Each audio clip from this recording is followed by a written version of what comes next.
Hello everyone, welcome to the April card kit from Simon Says Stamp. Some people have already got their kit. A bunch of them have already shipped out. Simon does have a shipping notification because of everything going on with the virus, etc. But yeah, everything is delayed because they're on shelter in place. It's all on their, linked on their website. But this arrived.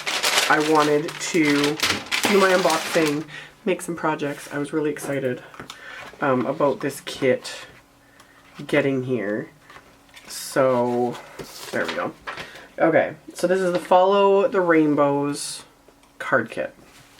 Absolutely fabulous. So we have the Follow the Rainbows stamp set. This is a 4x6 set. Really like the way the sentiments are done. You know, love it. It's definitely just fitting for this. So yeah, I'm here for you, rain or shine. Don't lose hope. Brighter days are coming. You know what I mean? So we've got a stamp set. We have this fabulous patterned paper. This is Whimsy Stamps Rainbow pattern paper. Very apt. It's very, like, even in the pictures I could tell, like, it's got like a sheen, not sheen as in shimmer, but like, it's not glossy, but it's definitely got, you know, a coating to it, and it's heavier. It's pretty, like, so pretty. The colors are so vibrant. I love these. Oh gosh. This is also, like, my first thing. Paper piecing. An image like this, like, is going to be so easy to paper piece. Like, you can do the umbrella with these beautiful rainbow, you know. Oh, I want to do paper piecing. Okay. So yeah, you got these beautiful papers with all these fabulous patterns. Like, the colors are just so saturated. Like, oh, I like that one too. I like all of them. They're gorgeous. I'm happy.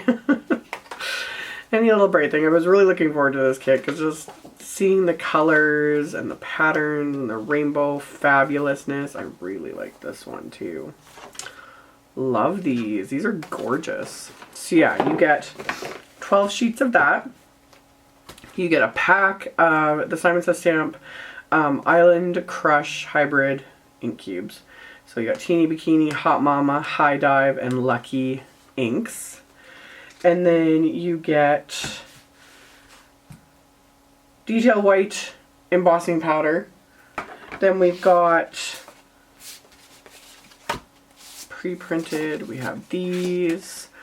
I've got a stencil. So we have the Clouds for Days stencil, which goes, of course, really nice with the theme. So you've got 4 different cloud edges, but then you also have like full cloud images to do some fun blending and whatnot. And something like glitter paste would look really nice too. So you get the stencil. You get 4 of the pre-printed Susie's watercolor cards. These are printed onto distress watercolor paper. So you can color them, watercolor them, Copic marker, etc., etc. So you get Hello Spring. I really like this one too. So yeah, Peace, Love, and Happiness. Another good one. So you get 4 of those. And then there are, of course, envelopes, an island blue, the Simon Says Stamp white, self-adhesive envelopes, and then cardstock. So you get 2 sheets of Simon's 120-pound white, which is the white I use. This is the cardstock I use for all my card bases. Ooh, that's making everything flip out. There we go. So you get white, and then, of course, island blue, royal purple, doll pink, candy, blue raspberry. Ooh, that's one of my favorites. Yeah. I love the candy. So that is the April kit in a nutshell. As always, I will have links to the kit, and then, yeah. Stay tuned. I will be actually doing a project within this video using this kit. So let's get right into it. Alrighty, here is the first card I made using elements from this card kit. So first off, I had to move everything out of the way. I cut down some Neenah Classic Crest Solar White 80-pound cardstock. You can use the white 120-pound cardstock that comes in the kit with Copic coloring. It does work great. I'm just so used to using the Neenah 80-pound that unless I absolutely have to, I'll use other cardstocks. So I just stick with what works. So I pulled that out, used my mini MISTI, and I'm stamping the big image from the Follow the Rainbows set using Simon Says Stamps Intense Black ink, stamping it a couple times to get a good crisp image. And then once I've got this stamped, I basically pulled out all of my cool gray Copic markers. I started with a few, and then in the end I ended up using like all of them, like C00 all the way up to like C9 or C10, something like that. So my plan was to color this entire image in grayscale. So I started with the umbrella and just did my typical kind of darkest to lightest sort of a thing, somewhat following a light source. I kind of like in my head was thinking like kind of a light source coming a little bit from the upper right, but again, light sources can be somewhat irrelevant. I always try to tell you guys, like, don't worry about it too much, especially when sometimes, you know, shading and light sources and all the different things can just end up making it confusing. So it's like, just color, just have fun with it. So also with this, in this case, it's like I was thinking of a light source, but then when you're really thinking about it, it's like it's raining. There wouldn't be a light source, not really much of one anyway. So anyway, I colored in the umbrella, and then basically my plan was to just do kind of lighter and darker combos of the grays for everything. So with her dress, I'm going a little bit lighter. I do go back in and add just a little bit darker because I just wanted, you know, that little bit of definition. So went back in, added a little bit of a darker gray, blended that out again. And then like for her belt, I went really dark, like almost black and that sort of thing. And just kind of grabbing markers at random. And like I said, I ended up using like all of them. Having all the grays, just, you get a lot of use of them because they're great for adding shading and different things. But yeah, for an image like this, it's nice to have the variety. Although you could totally do it with just a few and just use, you know, more of the darker color, less of the darker colors, etc. just to get the shading. You don't necessarily need to use like 10 shades of Copic Cool Grays. So, anywho, did all the coloring, really simple. It still took me like 20 minutes roughly. Like, it's a big image, but still simple in the scheme of things. And then once I was done coloring, I fussy cut out this image with my little Cutter Bee scissors. Like I'd said when I unboxed the kit, fussy cutting this is pretty simple, and it is. It's pretty simple to just quickly cut it out. I used a PenBlade, you can use a craft knife, scissors, whatever, to cut that area right there that's between her legs, because I don't want that just stark white cardstock with everything. So I started it with the PenBlade, but I'm not comfortable using like craft knives, pen blades, those are things, mostly because I am clumsy. And the amount of times I end up cutting myself. So I just kind of started the cuts with that, but then I just went in. That just kind of enabled me to get my scissors in there and then trim it out, and it's good to go. So got that all trimmed out. And then this is something I've shown for years and years and years. And the rare times I do fussy cut out images, this comes in handy, is I take my Tombow black marker. This is the TUXEDO black, or my Memento TUXEDO black marker. And this is one of the rare times also I remembered. I zoomed in and I was actually in focus. So you guys could see the difference of how there it is, how that white edge looks, and then just covering it with that black marker. How much of a difference something so simple and small makes when you fussy cut images like this. Just quickly covering up that exposed white bit of cardstock just makes everything look cleaner, makes the cut look like non-existent, really. And it just completely finishes off. And you just need to go very lightly. Don't hold the marker in place, obviously, because the cardstock will start to wick, like absorb more of that black, and then you'll have like bleeding edges. I also prefer this specific marker, or just any, like just a water-based black marker, versus do not use like a Copic marker to do this, because the nature of how cardstock will just absorb the Copic marker so much, you will end up with that fuzzy edge versus just a nice crisp, clean black edge that you want. So after I did that, I still have the image in my mini MISTI, and rather than clean it off and move it, I just moved around the paper. This is one of the papers in the kit. I cut it down with one of Simon's basic rectangle wafer dies. And then I'm getting it lined up where I want it for the image to show up. And then I'm going to stamp this onto that pattern paper with that same intense black ink. And I'm going to stamp it a couple times just to make sure everything, you know, is crisp and whatnot. You could leave it like this. Like I do add a little bit of shading, just a bit, nothing much, but you don't even need to really do that. I just thought it would give it a little extra something. So I just took one of the lighter gray markers. I think I used like C3 for this. Yeah, when you're coloring on pattern paper with Copic markers, you generally need to go darker than you think you do, just because the color shows up so differently. So I think it was like a C3, but just really lightly went along and just added the teeniest bit of shading, not much.